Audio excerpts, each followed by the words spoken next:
How's it going, everybody? Welcome back and welcome to the new talk. I've been working on this. This is down in my garage. I have my four-wheeler down in here. I got all kinds of other stuff in here.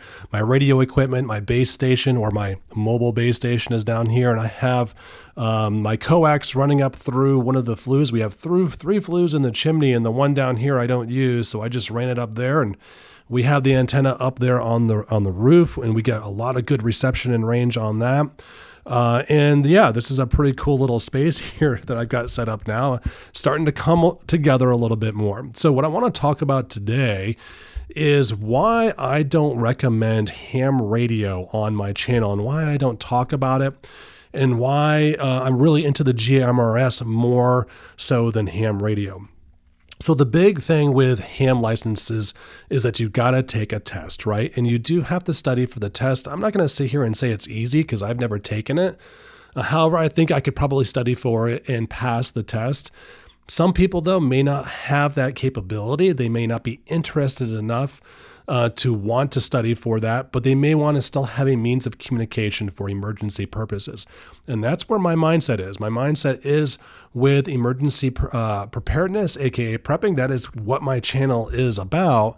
And so I want to get people on board with a method of communication during an emergency with the path of least resistance, right? If I have to go ask somebody, hey, you got to take this test, or you got to study for the test, then you got to take and pass the test, and then you can go and actually get your license. It's going to be a lot easier for me to convince somebody to say, hey, go to the FCC website, pay your $35. They will email you your call sign for GMRS, right?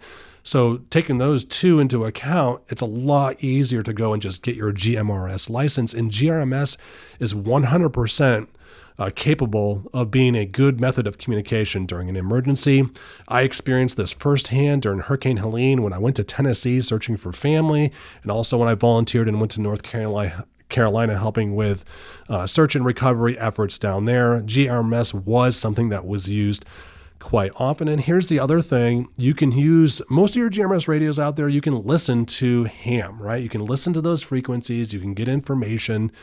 And then at the same time, you can still communicate with people that are on your team or in your community. And if you have a community that you have developed, you may actually have a ham operator in there, right? So there's a pretty good chance that if you're running a well-oiled preparedness community, that you're probably going to have a comms person, a single person, or maybe a couple people that have ham licenses, right? The community and the people that I know around here, I know several people within my circle that have ham licenses.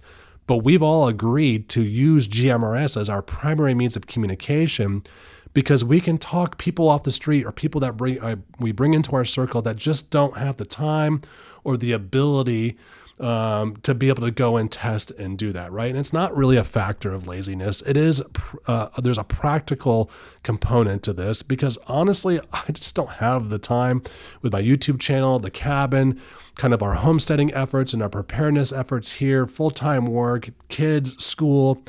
I get it. Life gets really busy and I can't talk the single mom who might be part of our community into taking time out of her schedule to study, go and maybe pass a test to get a license for her to communicate during an emergency, right? Like that's just not something practical that we can do or that I promote.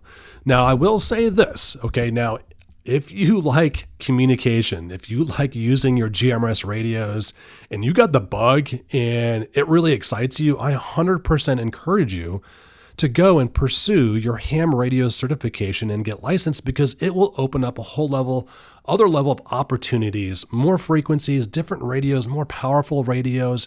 You can do a lot more as a hobby when it comes to ham versus GMRS with ham. However, when it comes to emergency preparedness, it's going to be a lot easier to get other people on board so you can actually train, right? And that's another big thing. If nobody has their ham license, yeah, sure, you could technically just go out and talk on those radios anyway.